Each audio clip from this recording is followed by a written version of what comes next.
আল্লামা সাঈদী দুইটা স্বপ্ন পৃথিবীতে থাকা অবস্থায় দেখতেন। প্রতিটা মাহফিলের মধ্যে তিনি দোয়া করতেন যে আমার জন্য শাহাদাতের মৃত্যু হয়।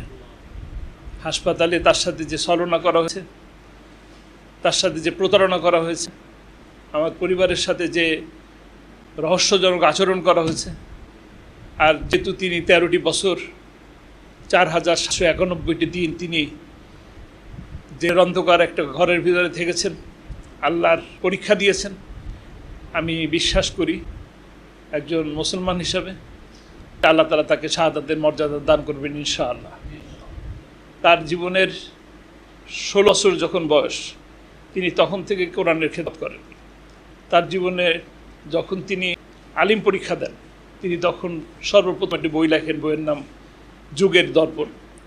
বইটা হারিয়ে গেছে বলতে হচ্ছে, এরপরে আর প্রিন্ট হয় না। ইনশাআল্লাহ আমরা আপনাদের কাছে প্রিন্ট করে উপস্থাপন করবো ইনশাআল্লাহ। দুটি স্বপ্ন দেখতেন। একটি স্বপ্ন হলো শাহাদাতের তামান্না। আল্লাহ তাআলা, আমি বিশ্বাস করি আল্লাহ তাআলা সেটা কবুল করছেন। দিন প্রতিষ্ঠার আন্দোলন তিনি করতেন। কোরআনের রাজ বাংলাদেশে প্রতিষ্ঠিত হবে এবং তিনি স্বচক্ষে দেখবেন, এটা খুব বেশি মাহফিল মধ্যে তিনি বলতেন। তিনি দেখতে পারেন নাই, তিনি দেখে যেতে পারেন নাই।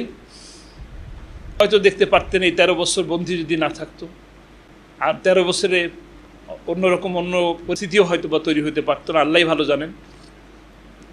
যেহেতু তিনি দেখে যেতে পারেন নাই, সেহেতু আমাদের উপরে সেই দায়িত্ব বর্তায়।